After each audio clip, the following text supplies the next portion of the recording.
ওং সর্বমঙ্গলমঙ্গলে শিবে সর্বার্থসাধিকে শরণ্যে ত্র্যম্বকে গৌরী নারায়ণী নমস্তুতে। ওং শরণাগত দীনার্ত পরিত্রাণ পরায়ণে সর্বস্বার্থী হরে দেবী নারায়ণী নমস্তুতে। ওং সৃষ্টিস্থিতি বিনাশনাং শক্তিভূতে সনাতনী গুণাশ্রয়ে গুণময়ে নারায়ণী নমস্তুতে। নমস্কার, সবাইকে স্বাগত আজকের অনুষ্ঠানে। আজকে প্রথম লাইভ সকালবেলার সুযোগ পাচ্ছি, তাই এক লাইন বলবো। আজকে প্রজাতন্ত্র দিবস 26শে জানুয়ারি 1950 থেকে 2024। তো ইটস এ লং জার্নি। আমরা কে কতটা প্রজাতন্ত্র ভাব চেতনাকে পালন করতে পারি জানি না, বাট আজকের দিনটা তো অবশ্যই প্রতিশ্রুতি নিতে হবে। সঙ্গে পণ্ডিতজি রয়েছেন, পণ্ডিতজি হাত ধরেই শুরু করবো আজকের দিন লাইভ অনুষ্ঠান। তো কাজেই যা যা থাকে, যেরকমভাবে অনুষ্ঠান সাজানো থাকে, নতুন করে তার বলার কোনো অবকাশ রাখে না। তো কাজেই পণ্ডিতজিকে পরিচয় করে দিই, রাশি ফল দিয়েই অনুষ্ঠান শুরু হবে অন্য দিনের মতো। স্বাগত পণ্ডিতজি। নমস্কার। আজ প্রজাতন্ত্র দিবসের শুভেচ্ছা জানিয়ে আজকের প্রোগ্রাম শুরু করব। আজ কৃষ্ণপক্ষের প্রতিপদ রাত্রি 12টা 19 পর্যন্ত। আজ সকাল 7টা 52 থেকে শুরু হবে আয়ুষ্মান যোগ। আগামীকাল সকাল 8টা 2 পর্যন্ত থাকবে। আজকের গ্রহগত সন্নিবেশ, রবি আজকে অবস্থান করছে মকর রাশির শ্রবণা নক্ষত্রে, চন্দ্র আজকে অবস্থান করছে কর্কট রাশির পুষ্যা নক্ষত্রে, আজ আবার অশ্লেষা নক্ষত্রে প্রবেশ করবে। মঙ্গল আজকে অবস্থান করছে ধনু রাশির পূর্বাষাঢ়া নক্ষত্রে, বুধ আজকে অবস্থান করছে ধনু রাশির পূর্বাষাঢ়া নক্ষত্রে, বৃহস্পতি আজকে অবস্থান করছে মেষ রাশির অশ্বিনী নক্ষত্রে, শুক্র আজকে অবস্থান করছে ধনু রাশির মূলা নক্ষত্রে, শনি আজকে অবস্থান করছে কুম্ভ রাশির শতবিশা নক্ষত্রে, রাহু আজকে অবস্থান করছে মীন রাশির রেবতী নক্ষত্রে, কেতু আজকে অবস্থান করছে কন্যা রাশির চিত্রা নক্ষত্রে। মেষ রাশির জাতক জাতিকাদের ক্ষেত্রে আজকের দিনটিও শুভ। নানাবিধ সাফল্য, অর্থনৈতিক সাফল্য, কর্মক্ষেত্রে সুনাম বৃদ্ধি। মেষ রাশির ব্যবসায়ীদের ক্ষেত্রে আজকের দিনটি বিশেষভাবে শুভ। দূরভ্রমণের ক্ষেত্রে সাফল্য মিলবে। পারিবারিক দিক থেকে শুভ। মেষ রাশির জাতক জাতিকার যে কোনো শুভ কাজের ক্ষেত্রে দক্ষিণ দিকে অগ্রসর হবে সাফল্য। শুভ রং আপনাদের লাল এবং সাদা। আজ 1 সংখ্যার জাতক জাতিকাদের ক্ষেত্রে বিশেষভাবে শুভ এবং 6 সংখ্যার জাতক জাতিকাদের ক্ষেত্রে অশুভ। বিশ্বরাশির জাতক জাতিকাদের ক্ষেত্রে আজকের দিনটিও নানাবিধ প্রতিকূলতা, শারীরিক মানসিক প্রতিকূলতা, অর্থনৈতিক উন্নতির ক্ষেত্রে ব্যাহত, প্রিয়জনের সাথে মতানৈক্য, প্রবল গুপ্ত শত্রু বৃদ্ধি। আজ বিশ্বরাশির জাতক জাতিকার যে কোনো শুভ কাজের ক্ষেত্রে সাবধানতা অবলম্বন করবেন। শুভ দিক পশ্চিম দিক, শুভ রং সাদা এবং লাল। আজ 8 সংখ্যার জাতক জাতিকার ক্ষেত্রে শুভ, 9 সংখ্যার জাতক জাতিকার ক্ষেত্রে অশুভ। মিথুন রাশির জাতক জাতিকাদের ক্ষেত্রে আজকের দিনটি সর্বক্ষেত্রে সাফল্য, অর্থপ্রাপ্তি, কর্মক্ষেত্রে সুনাম বৃদ্ধি। মিথুন রাশির ব্যবসায়ীদের ক্ষেত্রে আজকের দিনটি বিশেষভাবে শুভ। দূরভ্রমণের ক্ষেত্রে সাফল্য মিলবে। মিথুন রাশির জাতক জাতিকা আজকে যে কোনো শুভ কাজের ক্ষেত্রে উত্তর দিকে অগ্রসর হবে সাফল্য। শুভ রং সবুজ এবং সাদা। আজ 5 সংখ্যার জাতক জাতকের ক্ষেত্রে বিশেষভাবে শুভ, 4 সংখ্যার জাতক জাতকের ক্ষেত্রে অশুভ। কর্কট রাশির জাতক জাতিকাদের ক্ষেত্রে আজকের দিনটি নানাবিধ প্রতিকূলতা। আজও সর্বক্ষেত্রে সাবধানতা অবলম্বন করবেন। শারীরিক মানসিক প্রতিকূলতা, অর্থনৈতিক উন্নতির ক্ষেত্রে ব্যাহত, প্রিয়জনের সাথে মতানৈক্যর প্রবল যোগ। ব্যবসায়ীদের ক্ষেত্রেও আজকের দিনটি সর্বক্ষেত্রে সতর্কতা অবলম্বন করতে হবে, কারণ অর্থনাশের প্রবল যোগ আছে। আজ আপনার যে কোনো শুভ কাজের ক্ষেত্রে উত্তর দিকে অগ্রসর হবে সাফল্য। শুভ রং সাদা এবং হলুদ। আজ 8 সংখ্যার জাতক জাতকের ক্ষেত্রে বিশেষভাবে শুভ এবং 2 সংখ্যার জাতক জাতকের ক্ষেত্রে অশুভ। সিংহ রাশি জাতক জাতকের ক্ষেত্রে আজকের দিনটিও নানাবিধ প্রতিকূলতা। আজও শারীরিক মানসিক প্রতিকূলতা, অর্থনৈতিক উন্নতির ক্ষেত্রে ব্যাহত হতে পারে। ব্যবসায়ীদের ক্ষেত্রে আজকের দিনটি সতর্কতা অবলম্বন করতে হবে। দূরভ্রমণের ক্ষেত্রে সতর্কতা অবলম্বন করবেন। কোনোরূপ মতানৈক্যে জড়াবেন না এবং প্রবল গুপ্ত শত্রু বৃদ্ধি হতে পারে সর্বক্ষেত্রে। আজ আপনার যে কোনো শুভ কাজের ক্ষেত্রে দক্ষিণ দিকে অগ্রসর হবে সাফল্য। শুভ রং লাল এবং সাদা। আজ 3 সংখ্যার জাতক জাতকের ক্ষেত্রে শুভ, 6 সংখ্যার জাতক জাতকের ক্ষেত্রে অশুভ। কন্যা রাশি জাতক জাতকের ক্ষেত্রে আজকের দিনটি শুভ, অর্থনৈতিক সাফল্য, কর্মক্ষেত্রে সুনাম বৃদ্ধি। ব্যবসায়ীদের ক্ষেত্রে বিশেষভাবে শুভ এবং কন্যা রাশি জাতক জাতিকাদের দূরভ্রমণের ক্ষেত্রে সাফল্য মিলবে। আজ আপনার যে কোনো শুভ কাজের ক্ষেত্রে উত্তর দিকে অগ্রসর হবে সাফল্য। শুভ রং সবুজ এবং সাদা। আজ 3 সংখ্যার জাতক জাতকের ক্ষেত্রে সর্বক্ষেত্রে সাফল্য, 2 সংখ্যার জাতক জাতকের ক্ষেত্রে অশুভ। তুলা রাশির জাতক জাতিকাদের ক্ষেত্রেও আজকের দিনটি নানাবিধ সাফল্যের যোগ। তুলা রাশির জাতক জাতিকাদের অর্থপ্রাপ্তি, কর্মক্ষেত্রে সুনাম বৃদ্ধি, পদোন্নতি, সন্তানের সাফল্য, পারিবারিক দিক থেকে শুভ। তুলা রাশির জাতক জাতিকারা আজ যে কোনো শুভ কাজের ক্ষেত্রে পশ্চিম দিকে অগ্রসর হবে সাফল্য। শুভ রং সাদা এবং লাল। আজ 1 সংখ্যার জাতক জাতকের ক্ষেত্রে বিশেষভাবে শুভ, 6 সংখ্যার জাতক জাতকের ক্ষেত্রে অশুভ। বৃশ্চিক রাশির জাতক জাতকের ক্ষেত্রে আজকের দিনটিও সতর্কতা অবলম্বন করতে হবে। বৃশ্চিক রাশির জাতক জাতকাদের অর্থনৈতিক উন্নতির ক্ষেত্রে ব্যাহত, প্রিয়জনের সাথে মতানৈক্য, প্রবল গুপ্ত শত্রু বৃদ্ধি হতে পারে। বৃশ্চিক রাশির জাতক জাতিকারা আজ কোনোরূপ মতানৈক্যে জড়াবেন না, সর্বক্ষেত্রে সাবধানতা অবলম্বন করবেন। বৃশ্চিক রাশির ব্যবসায়ীদের ক্ষেত্রেও আজকের দিনটি অর্থনৈতিক লেনদেন বা ক্রয় বিক্রয়জনিত ব্যাপারেও সাবধানতা অবলম্বন করতে হবে। আজ বৃশ্চিক রাশির জাতক জাতিকাদের যে কোনো শুভ কাজের ক্ষেত্রে পূর্ব দিকে অগ্রসর হবেন সাফল্য। শুভ রং হচ্ছে আপনাদের লাল এবং সাদা। আজ 6 সংখ্যার জাতক জাতকের ক্ষেত্রে বিশেষভাবে শুভ এবং 2 সংখ্যার জাতক জাতকের ক্ষেত্রে অশুভ। ধনুরাশি জাতক জাতকের ক্ষেত্রে আজকের দিনটি সর্বক্ষেত্রে প্রতিকূলতা, সর্বক্ষেত্রে সাবধানতা অবলম্বন করতে হবে। কোনোরূপ মতানৈক্যে জড়াবেন না, প্রবল গুপ্ত শত্রু বৃদ্ধি হতে পারে। প্রিয়জনের শারীরিক বিড়ম্বনার প্রবল যোগ, অর্থ নাশও হতে পারে এবং ব্যবসায়ীদের ক্ষেত্রে সতর্কতা অবলম্বন করতে হবে। কোনোরূপ ঝুঁকি নেবেন না এবং দূরভ্রমণের ক্ষেত্রে সতর্কতা অবলম্বন করতে হবে ধনুরাশির জাতক জাতিকাদের। আজ আপনার যে কোনো শুভ কাজের ক্ষেত্রে উত্তর দিকে অগ্রসর হবে সাফল্য। শুভ রং হলুদ এবং সাদা। 7 সংখ্যার জাতক জাতকের ক্ষেত্রে বিশেষভাবে শুভ, 2 সংখ্যার জাতক জাতকের ক্ষেত্রে অশুভ। মকর রাশি জাতক জাতকের ক্ষেত্রে আজকের দিনটি সর্বক্ষেত্রে সাফল্য, অর্থপ্রাপ্তি, কর্মক্ষেত্রে সুনাম বৃদ্ধি, পদোন্নতি, সন্তানের সাফল্যের প্রবল যোগ। মকর রাশির ব্যবসায়ীদের ক্ষেত্রে আজকের দিনটি বিশেষভাবে শুভ। আজ আপনারা যে কোনো শুভ কাজের ক্ষেত্রে দক্ষিণ দিকে অগ্রসর হবে সাফল্য। শুভ রং সাদা এবং নীল। আজ 1 সংখ্যার জাতক জাতকের ক্ষেত্রে সর্বক্ষেত্রে সাফল্য এবং 9 সংখ্যার জাতক জাতকের ক্ষেত্রে অশুভ। কুম্ভ রাশি জাতক জাতকের ক্ষেত্রে আজকের দিনটিও নানাবিধ প্রতিকূলতা, কুম্ভ রাশি জাতক জাতকাদের অর্থনৈতিক উন্নতির ক্ষেত্রে ব্যাহত, প্রবল গুপ্ত শত্রু বৃদ্ধি এবং প্রিয়জনের সাথে মতানৈক্যের প্রবল যোগ। কুম্ভ রাশি প্রিয়জনের শারীরিক বিড়ম্বনার যোগ, অর্থ নাশের প্রবল যোগ। ব্যবসায়ীদের ক্ষেত্রে সতর্কতা অবলম্বন করতে হবে, ঝুঁকি নেবেন না এবং দূরভ্রমণের ক্ষেত্রে সতর্কতা অবলম্বন করতে হবে। কুম্ভ রাশি জাতক জাতিকারা যে কোনো শুভ কাজের ক্ষেত্রে পশ্চিম দিকে অগ্রসর হবেন সাফল্য। শুভ রং হচ্ছে আপনাদের সাদা এবং হলুদ। আজ 6 সংখ্যার জাতক জাতকের ক্ষেত্রে সর্বক্ষেত্রে সাফল্য এবং 7 সংখ্যার জাতক জাতকের ক্ষেত্রে অশুভ।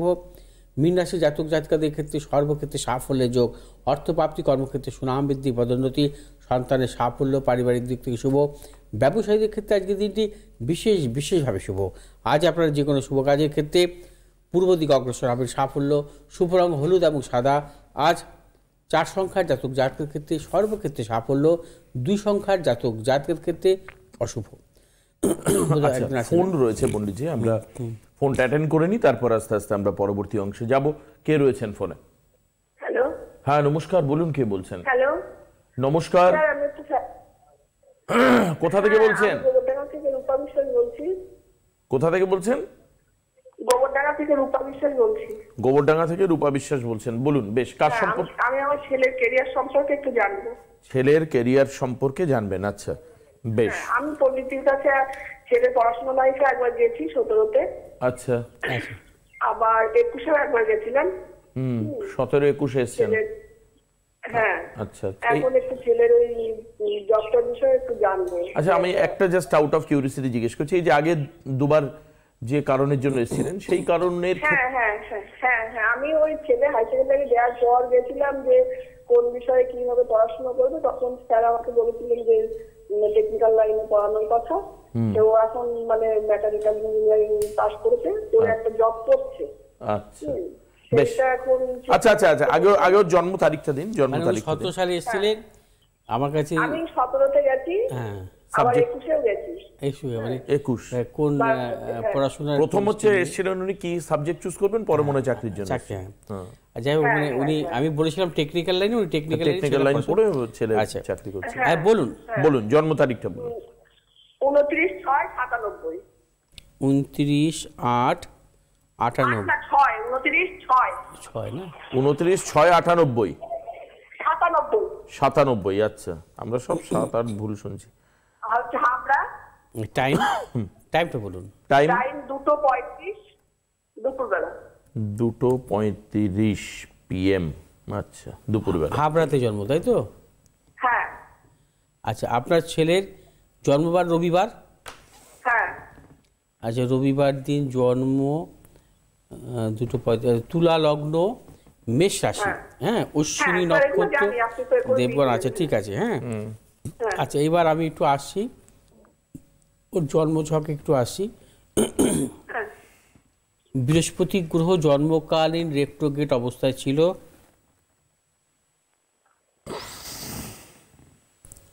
আচ্ছা, বৃহস্পতি হচ্ছে ওর জন্মকালীন নিচস্থ ছিল। বৃহস্পতি শনির ক্ষেত্র বিনিময় যোগ, লগ্নের চতুর্থে বৃহস্পতির অবস্থান, সপ্তম অষ্টম নবমভাবে নবমপতির অবস্থান, আর দশমভাবে শুক্রের অবস্থান। সেই জন্য কিন্তু আমি বলেছিলাম টেকনিক্যাল লাইন।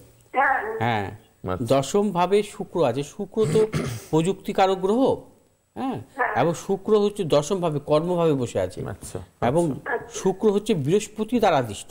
আচ্ছা, হ্যাঁ, তো অতএব এর কর্মের চাকরি বাকরি, টেকনিক্যাল সাফল্য থেকেই আর সাফল্য আসবে। অনেক সময় কি হয়, ভাগ্যবতী বুধ, তুলা লগ্নের জাতক জাতিকাদের ভাগ্যবতী বুধ যদি সক্ষেত্রস্থ থাকে, তারা কিন্তু মেডিকেল লাইন বা যে কোনো পেশাগত লাইনেও সাফল্য পায়। কিন্তু দেখতে হয় তার দশা, মহাদশা। কিন্তু ওর তো 2000 সাল থেকে 2020 সাল, দীর্ঘ 20 বছরের জন্য শুক্রের দশা ছিল। আচ্ছা, সেই জন্য আমি ওকে বলেছি ও টেকনিক্যাল লাইনে যেতে। আমার কথা বুঝতে পেরেছেন? কর্মস্থানে বসে আছে শুক্র, এবং কর্মস্থানে শুক্রর অবস্থান এবং শুক্রেরই মহাদশা ছিল 2000 সাল থেকে 2020 সাল। এবং কাজও করেছে। দেখুন এই যে ওই জন্যই, হ্যাঁ, এটা হচ্ছে আমার ক্যালকুলেশনে যে ও যদি টেকনিক্যাল লাইনে যায় সেক্ষেত্রে সাফল্য পাবে। যদি এখানে দেখা যেত যে ওর বুধের মহাদশা থাকতো, যদি বুধ কি ভাগ্যপতি কারক গ্রহ, এবং এই সময় যদি বুধের মহাদশা যদি অতিবাহিত হতো, তাহলে আমি ওকে বলতাম পেশাতে যেতে, অর্থাৎ মেডিকেল রিলেটেড বা অন্যান্য সে পেশাগত লাইনে ওকে যেতে, সেক্ষেত্রে সাফল্য আসতে পারে, বা সিএ হতে পারে, যাই হোক পেশাগত লাইনেও সাফল্য হতো। স্যার, জবের লাইনটা একটু বলবেন এখন আচ্ছা। যেখানে করছে ঠিক। এখন তো রবির মহাদশা শুরু হয়েছে, হ্যাঁ, 2020 সালের জুন মাস থেকে রবির মহাদশা শুরু। আচ্ছা, রবির সাথে এই মুহূর্তে চলছে ওর রাহুর অন্তর্দশা কেটে গেছে, এখন বৃহস্পতির অন্তর্দশা কেটে গেছে, শনির অন্তর্দশা চলছে, শনির অন্তর্দশা চলছে। আচ্ছা, রবি এবং শনির দশা অন্তর্দশা। তবে 24 সালের এপ্রিল মাস থেকে কিন্তু ভালো কিছু পাবে। হ্যাঁ, কারণটা কি আমি বলে দিচ্ছি, আমি আন্দাজে কিছু বলি না, আন্দাজে ঢিল মারা ওই অ্যাস্ট্রোলজি আমি করি না। হ্যাঁ, স্বাভাবিক, যেটা বলবো যুক্তি সহকারে বলবো। ওর জন্মছক অনুযায়ী 2024 সালের এপ্রিল মাস, 1 এপ্রিল থেকে ওর বুধের অন্তর্দশা শুরু হবে। এখন চলছে রবির দশা। রবি এবং বুধ ওর জন্মকালীন মিথুন রাশিতে সহাবস্থান, অর্থাৎ লগ্নের ভাগ্যস্থানে রবি বুধের সহাবস্থান। এর ফলে কি হয়? হ্যাঁ, যখনই কোনো সহাবস্থান কারক গ্রহের দশা অন্তর্দশা চলে, তখন তাকে জীবনে কিন্তু খুব রাইজিং দেয়, উন্নতি দেয়। ঠিক আছে, ওই সময় কিন্তু ভালো উন্নতি, ভালো কোনো কর্মের যোগ আসবে ওর। হ্যাঁ, আর ভাগ্যপতি অন্তর্দশা থাকবে। হ্যাঁ, বলুন বলুন। 24 সালের এপ্রিল মাস থেকে, হ্যাঁ, 24 সালের 1 এপ্রিল থেকে 25 সালের 5ই ফেব্রুয়ারি পর্যন্ত এই যে সময়টা, এই সময়টা হচ্ছে ওর পক্ষে দারুণ টাইম, দারুণ। আপনি এসে আমাকে বলে যাবেন, আপনি বারাসাত চেম্বার এসেছিলেন, তাই তো? কি দেশের মধ্যেই হবে না বিদেশ? আপনি বলেছিলেন যে বিদেশ যাত্রা, বিদেশ যাত্রা আসতে পারে, এই সমস্ত যোগ, এই সমস্ত। বুধ তো চরগ্রহ, আর ওর যে কর্মভাবপতি সেও চরগ্রহ, কর্মস্থানে অবস্থান করছে সেও চরগ্রহ। হ্যাঁ, আর কেন বলছি এই সময়টা ভালো, ওর ট্রানজিটটা ভালো হবে। তো মেষ রাশি, মেষ রাশি কি হচ্ছে, মেষ রাশি জাতক জাতিকাদের 1 মে থেকে বৃহস্পতি দ্বিতীয় থাকবে, শনি থাকবে একাদশ ভাবে, অর্থাৎ মেষ রাশি জাতক জাতিকাদের গোচর শুদ্ধি, চন্দ্র শুদ্ধি থাকবে বৃহস্পতি এবং শনি। এবং মেষ রাশি জাতক জাতিকাদের 2024 গোচর বিশেষভাবে শুভ। তার মধ্যে দশা অন্তর্দশা ভালো পাচ্ছে। অন্তর্দশা আসছে ওর কি, বুধের অন্তর্দশা। বুধ হচ্ছে ভাগ্যপতি স্বক্ষেত্রে। হ্যাঁ, তা ও তো সাংঘাতিক সময় দেবে। এই সময় বিদেশে যাওয়ার মতো যোগাযোগ আসতে পারে কিন্তু। হ্যাঁ ও যদি বিবাহটা নিয়ে একটু বলবেন, আমরা ভাবছি 24-এ বিবাহ দেবো। বিবাহ দেবেন এখনই? একটু বলুন। হ্যাঁ হ্যাঁ হ্যাঁ, কি বললেন আপনি? আপনি একটু বিবাহটা নিয়ে বলুন। আপনি বলেছিলেন যে 26 বছর পূর্ণ না হলে বিবাহ দিতে বারণ করেছিলেন, তো ওর এখন 26+ চলছে। এখন তো মাঙ্গলিক, ওর জন্মছক অনুযায়ী মাঙ্গলিক দোষ আছে, এটা কিন্তু ভাবতে হ্যাঁ, হবে। সেটা বলেছিলেন, এবং সেটা হ্যাঁ করে দিতে। মাঙ্গলিক কিন্তু দোষ আছে। এখন কি দেখাশোনা করা চলবে সেটাই মানে আমরা ভাবছি এখন দেখাশোনা করব। আমি মনে করি 25 সালের জুন থেকে দেখলে ভালো হয়। 25 সালের জুন মানে নেক্সট ইয়ারে দেবেন বিবাহ। নেক্সট ইয়ারের জুনের পর থেকে দেখলে ভালো। না দেখলে মানে আগে থেকে দেখুন, বিবাহটা দেবেন আচ্ছা। 13ই জুন 2025-এর পর থেকে। হ্যাঁ, আচ্ছা, আচ্ছা, কারণ আচ্ছা, বিবাহের ব্যাপারে সতর্ক কেন থাকতে হবে? ওর সপ্তমপতি হচ্ছে মঙ্গল, সপ্তমপতি মঙ্গল ওর লগ্নের দ্বাদশে বসে আছে শনিদৃষ্ট অবস্থায়। মঙ্গল শনিদৃষ্ট থাকা ভালো নয়, বিশেষ করে সপ্তমপতি যদি হয়। আচ্ছা, সপ্তমপতি যদি শনি হয়, সেই শনি যদি মঙ্গল দৃষ্ট হয়, মঙ্গল যুক্ত হয়, খারাপ। সপ্তমপতি যদি মঙ্গল হয়, সেই মঙ্গল যদি শনি যুক্ত বা শনির সঙ্গে সহাবস্থান করে, সেটাও খারাপ, তার দাম্পত্য জীবনটাকে নষ্ট করে দেয়। হ্যাঁ, অতএব বিবাহটা বিয়েটা কি দেখাশোনা করে হবে না প্রেম সংক্রান্ত? না না না, দেখাশোনা করেই হবে। ওর বিবাহ প্রেমজ বিবাহ নেই। হ্যাঁ, আপনি দেখাশোনা করে বিয়ে দিতে পারবেন, তবে জটক বিচার করবেন, গ্রহদোষ খণ্ডন করবেন, এই ব্যাপারটা। হ্যাঁ, আমি তো আপনাকে আগের থেকে অগ্রিম বলে দিচ্ছি, আমার কাছে যখন এসেছিলেন জানি না, তখন তো আর বিবাহের ব্যাপার আসেনি, কেরিয়ারের ব্যাপার এসেছিলেন। তবে এই জায়গাটা একটু ঠিকঠাক করিয়ে নেবেন। হ্যাঁ, বেশ, মানে বিয়ের আগে আপনি একটুখানি আবার আসবেন। দেখুন, এর আগে তো দুবার এসে আপনার ফল পেয়েছেন, আপনি নিজেই বললেন। ছেলেকে বলুন বিদেশে চেষ্টা করতে চাকরির জন্য। হ্যাঁ, এই সময়টাকে, হ্যাঁ এই সময়টা কাজে লাগাক ও। তার পরপর ভালো সময় আসছে, পরপর ভালো। 25 সালের জুন থেকে, 13ই জুন 25 সাল থেকে যে সময়টা আসবে, শুক্রের অন্তর্দশ আসবে। শুক্র কর্মস্থানে বসে আছে। শুক্র হচ্ছে লগ্নপতি কারক গ্রহ এবং কর্মস্থানে বসে আছে, এবং শুক্র যেহেতু বৃহস্পতি দৃষ্ট, শুক্রের অন্তর্দশা ভালো দেবে ওকে। শুক্র চরক গ্রহ, শুক্র বিদেশে পাঠায়। বাহ, অনেকগুলো গ্রহের ফ্যাসিলিটিও বিদেশ পাবেন। যাত্রা যোগ আছে জন্মছক অনুযায়ী। হ্যাঁ, এখন থেকে চেষ্টা করতে বলুন, ভালো ছক। ঠিক আছে, আপনি আমার কাছে এসেছিলেন, আমি মানে চেষ্টা করি কাউকে আশাহত না করার। আমার কাছে যে আসে সেটাই তো দেখি। হ্যাঁ, আমি আশাহত সহজে করি না। দেখি যে কারোর রেমেডি নেওয়ার খরচ নেই, আমি ঠিক আছে আপনি তারাপীঠে চলে আসুন, আপনি আহুতি দেবেন, আপনার পয়সা দিতে হবে না, আমি এরকম বলে দিই অনেককে। হ্যাঁ, তারপরে আমি সহজে আশাহত, ঠিক আছে আপনার নামে আমি গ্রহদোষ আপনি খরচ করতে পারছেন না, পুজো দিয়ে দেবো। হ্যাঁ, এগুলো আমি করি, কারণ সব জায়গায় প্রফেশনাল ব্যাপারটা দেখলে হয় না। আর এই ব্যাপারগুলো আমি করি। আর আমাকে অনেকেই যারা দেখিয়েছেন বা করেছে, তারা কিন্তু প্রত্যেকে অনেকে ফোন করেন, আমি কিন্তু চেষ্টা করি তাদেরকে গাইড দেওয়ার। কেউ বলতে পারবে না যে ওই লোকটিকে আমি দেখিয়েছিলাম বা রেমেডি করেছিলাম, উনি আমাকে কোনো ব্যাপারে কোনো সাহায্য করেনি, ফোন করেছিলাম। আমাকে মানে যখনই হোয়াটসঅ্যাপে SMS করে, তার উত্তর আমি দিয়ে দিই। ঠিক, এটা করতে হয়। সব জায়গায় তো আমি বললাম আপনাকে না, এত কমার্শিয়াল হওয়া যায় না। যাই হোক, এটা আমার পেশা, আমি মানি। সেখানে আমি তো, আমাকে তো কিছু নিতেই হবে। কিন্তু মানে যারা আমার কাছে দীর্ঘদিন ধরে আসেন বা তাদের ক্ষেত্রে কিছু কিছু আমি এই সমস্ত ব্যাপারগুলোকে আমি দেখি। আর আপনারা কিছু যারা দূরে আছেন, অনলাইন কিন্তু করতে পারেন, আমার সাথে কথা বলতে পারেন, অনলাইনে কনসালটেন্সি নিতে পারেন। সেই ক্ষেত্রে আপনারা কিন্তু অবশ্যই সেই ক্ষেত্রে পেয়েবল। কিন্তু আপনি হোয়াটসঅ্যাপ নাম্বারে আপনার ডেট অফ বার্থ টাইম পাঠিয়ে দেবেন বা আপনার সন্তানের ডেট অফ বার্থ টাইম পাঠিয়ে দেবেন। আর আমার কিন্তু অনলাইন ভিজিটও খুব কম, অন্যান্য জ্যোতিষীদের মতো না। তারা তো অনেক বড়, আমি অনেক ছোট দরের জ্যোতিষী। অতএব আমি কিন্তু ভিজিট কম রাখি, আমি আমার চেম্বারও কম রাখি এবং অনলাইনেও কম রাখি, বুঝতে পারছেন তো। অতএব আমার কাছে যদি আপনারা করেন, আর তো স্যাটিসফাইড হবেন, অনলাইনে স্যাটিসফাইড হবেন যে 4,000 5,000 ওরকম ভিজিট আমি নেই না। হ্যাঁ, আর দরকারও নেই। হ্যাঁ, ওই মানে ওভাবে অর্থ রোজগার আমার পছন্দ হয় না কখনো। ঠিক আছে, মানে আমি চেম্বারেও কম নিই। আমার বারাসাত চেম্বারে সব থেকে কম, বারাসাত চেম্বারে সব থেকে কম। যারা এই ফেসবুক মার্কা আজকাল বেরিয়েছে না জ্যোতিষী, তাদের থেকে আমার বারাসাত চেম্বারে কম। হ্যাঁ, যাক, খুবই ভালো। হ্যাঁ, এখন তো সব ফেসবুক। হ্যাঁ, ফেসবুকে ভিজিট দিয়ে দিচ্ছে, অমুক দিয়ে দিচ্ছে, আমি অত পয়সাও নিই না। বারাসাত যারা, আপনারা চেষ্টা করবেন বারাসাত চেম্বারে যোগাযোগ করতে পারেন। যাই হোক, আজকে কিন্তু বহরমপুর থাকবো। আজকে বহরমপুর আছি, আমি এখান থেকে সোজা বহরমপুর রওনা দেবো এখন, এইখান থেকে রেডি হয়ে বেরিয়ে গেছি। হ্যাঁ, এখান থেকে স্টার্ট করবো এখন, এই আমার প্রোগ্রাম শেষ হবে সোজা বহরমপুর। আর বহরমপুরে যারা আছেন 12:30টার মতো আশা করি পৌঁছে যাব। আর আপনারা চলে আসবেন। আর কালকে কিন্তু মালদায় থাকবো।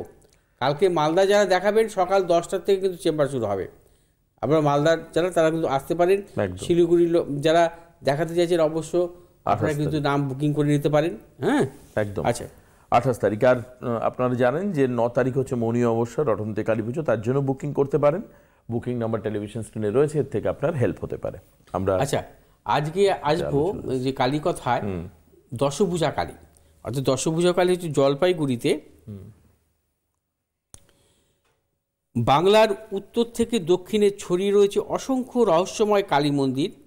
তাদের নিয়ে গল্প এবং অলৌকিক জনশ্রুতির শেষ নেই। এমনই এক প্রাচীন কালী মন্দিরে দেখা পাওয়া যায় জলপাইগুড়ির অন্তর্গত প্রাচীন জনপদ ময়নাগুড়িতে। এখানে গেলে দেখা মিলবে অদ্ভুত দশভুজা পেটকাটি কালীর মায়ের মন্দির। আজ এই বিখ্যাত এবং বাংলার অন্যতম রহস্যময় মন্দির নিয়ে বলবো। সঠিক মূর্তির বয়স কত জানা নেই কারো। দেবীর অদ্ভুত ও ব্যতিক্রমী ভয়ের রূপ দেখলে গায়ে কাটা দেয় ভক্তদের। বলা হয় খোদাই করে বার করার সময় কোদালের ঘায়ে নাকি পেট কেটে গিয়েছিল এই মাতৃমূর্তির। তা থেকে নাম হয় পেটকাটি। কোষ্ঠী পাথরের কালো মূর্তিটি দেখলে শিহরণ জাগে আজও। মূর্তির উচ্চতা প্রায় 4.5 ফুট। দেবী এখানে দশভুজা। দেবী দাঁড়িয়ে আছেন ফুটন্ত পদ্মের উপরে। অদ্ভুত তার রূপ এবং রহস্যময় তার মন্দিরের পরিবেশ। খননের সময় পেটে আঘাত লাগার পাশাপাশি 3টি হাতও ভেঙে গিয়েছিল, তবে অক্ষত আছে তার বাকি হাতগুলো। দেবীর সেই হাতে ধরা অস্ত্র সম্ভার।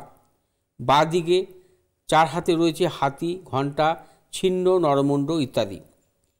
দেবীর পেটের মধ্যে খোদাই করা রয়েছে অসংখ্য বিছের ছবি। দেবীর গলায় রয়েছে নরমুণ্ডের এবং সর্পের মালা।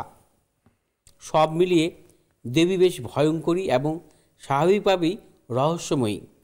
কালী পুজোর দিনে তার আরাধনা করা হয় ধূমাবতী এবং চণ্ডী কালী রূপে। দেবীর এই রূপ অত্যন্ত জাগ্রত এবং উত্তরবঙ্গের পাশাপাশি নেপাল ও ভুটান থেকে বহু মানুষ এখানে পুজো দিতে আসেন। সেই সময় মন্দিরকে ঘিরে বসে মেলা।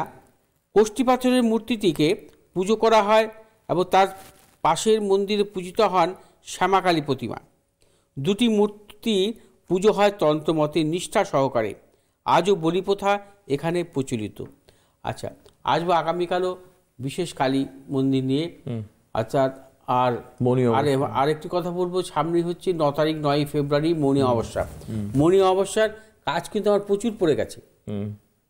কারণ ওই সমস্ত তো আমি পরিষ্কার কথা, যেটা আমি তো সততার সাথে তো কাজগুলো করি, সততার সাথে আমি নিজে উপস্থিত থাকি তারাপীঠে, প্রতি অমাবস্যায় থাকি তারাপীঠে উপস্থিত থাকি এবং নিষ্ঠা সহকারে কাজ করি। এবং আমার মন্দির মা সর্বমঙ্গলা মায়ের মন্দিরও পুজো হয়, সেই লিঙ্কও দেখানো হয়, সেই লিঙ্কও পাঠানো হয় তাদেরকে, এবং ইউটিউবে সরাসরি সেটা দেখানো হয়। এত নিষ্ঠা সহকারে যে গ্রহদোষ খণ্ডন ভারতবর্ষের মধ্যে কজন করে আমি জানি না। আপনারা তো অনেক জ্যোতিষীর দ্বারা দেখেছেন, অনেক প্রোগ্রামও দেখেন প্রতিদিন।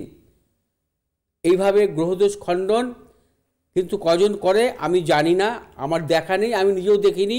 আপনারা দেখেছেন কিনা তাও জানি না। সবসময় সময়ের তালে চলতে হয়, সময়ের তালে না চললে মুশকিল।